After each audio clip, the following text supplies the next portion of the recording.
kita akan berziarah ke makam orang tua kita, maka kita dianjurkan mengucapkan Assalamualaikum ya ahlal kubur. Kalimat ini ditujukan kepada yang hidup. Orang tua kita ruhnya masih hidup di alam barzah.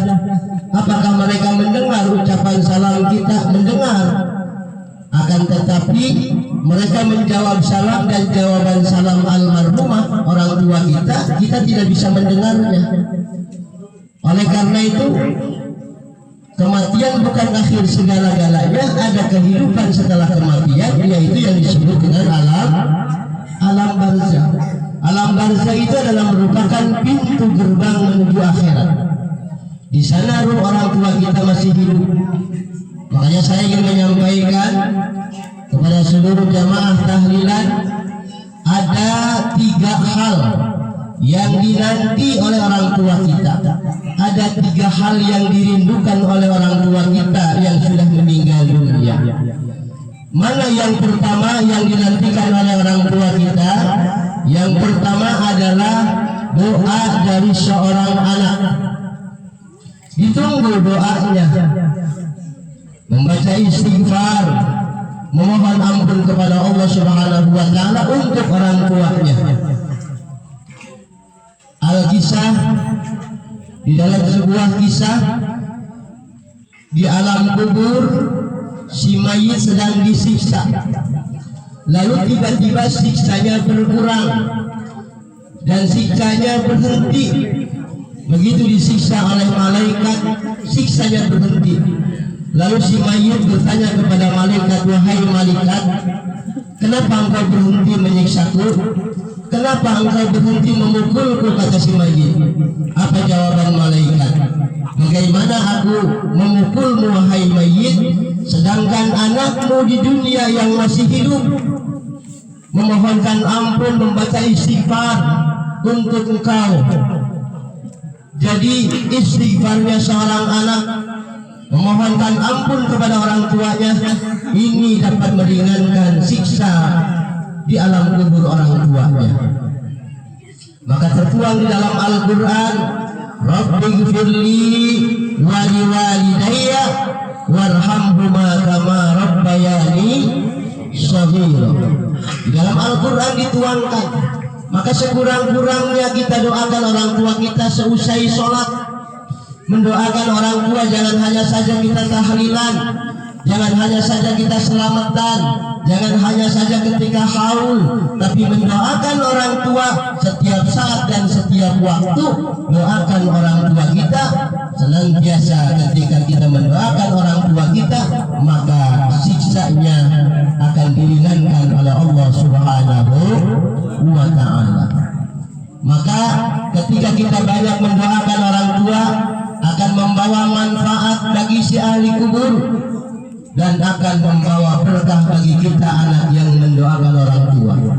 Mana berkah buat kita sebagai anak? Hadis Rasulullah sallallahu alaihi wasallam, "Idza tarakal abdu du'a lil walidain fa innahu yanqati'u anhu rizq." Apabila seorang hamba meninggalkan doa untuk orang tuanya, maka sesungguhnya ia akan terputus dari berkah rezekinya yang diberikan oleh Allah Subhanahu wa taala. Nauzubillah min. Jadi kalau kita tidak pernah mendoakan orang tua, maka berkah rezeki kita akan diputus oleh Allah Subhanahu wa taala. Maka sesibuk apapun, mari sayangilah orang tua kita dengan memanjatkan doa-doa untuk ampunan orang tua kita di sisi Allah Subhanahu wa taala.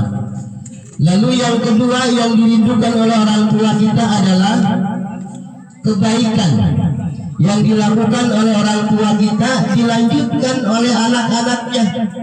Ketika orang tua kita masih hidup, melakukan kegiatan-kegiatan kebaikan-kebaikan, silaturahmi dengan keluarga, dengan saudara dan adik dan kakaknya, lalu silaturahmi itu dilanjutkan oleh putra-putrinya, maka ini almarhum akan merasa senang dan bahagia.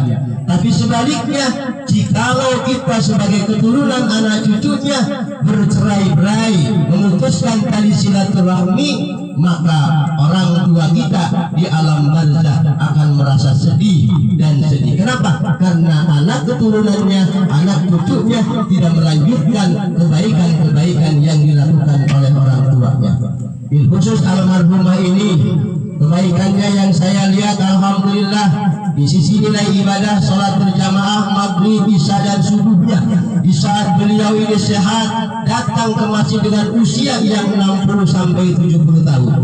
Ketika ada kegiatan santunan anak yatim, maka beliau sempatnya menitipkan sedikit amplop, sedikit rizkinya untuk berbagi santunan anak yatim. Dan mudah-mudahan itu menjadi catatan amal ibadah, menjadi teman di alam barzahnya. Amin ya rabbal alamin. Yang ketiga, yang terakhir, yang dirindukan oleh ahli kubur, oleh orang tua adalah sedekah. Anaknya bersedekah atas nama orang tuanya. Maka ketika ada peluang sedekah, lakukan sedekah itu, lakukan jariah itu atas nama orang tua kita. Kenapa? Karena ketika kita anaknya melakukan sedekah jariah, maka terus pahalanya akan mengalir untuk orang tua kita. Amin ya rabbal alamin. Maka kata Nabi dalam hadis, irhamu ala mautakum bisadaqah wa qiraatil Quran. Sayangilah olehmu orang yang sudah meninggal dunia bisadaqah dengan sedekah wa qiraatil Quran dan pembacaan ayat-ayat suci Al-Quran. Maka mudah-mudahan putra-putri almarhumah ini senantiasa melanjutkan kegiatan-kegiatan kebaikan-kebaikannya, dan di saat ada rezeki bisa menyisipkan sebagian rezekinya disedekahkan atas nama orang tua, maka pahala itu akan sampai, akan mendapatkan cucuran rahmat orang tua kita, mendapatkan ampunan di sisi Allah Subhanahu wa ta'ala. Maka pesan Nabi, irhamu ala mautakum bisadaqah, sayangi olehmu orang yang meninggal dunia di antara kalian dengan sedekah wa qiraatil Quran dan bacaan-bacaan ayat suci Al-Quran. Walaupun suratul Fatihah yang dibacakan oleh anak-anaknya ditujukan untuk orang tua kita, fa insyaallah di alam barzah orang tua kita akan selalu mendapatkan cucuran rahmat di sisi Allah Subhanahu wa ta'ala. Maka malam hari ini adalah kita menghadiri tahlilan. Ini merupakan sebuah iktibar, contoh buat kita betapa kematian itu hak adanya. Malam hari ini kita mentahlilkan orang tua kita, suatu saat kita pun sama akan ditahlilkan oleh saudara-saudara kita, insya Allah. Maka soal kematian jangan kita takuti. Kematian adalah merupakan hak prerogatif Allah yang tentunya semua akan mencicipi soal kematian.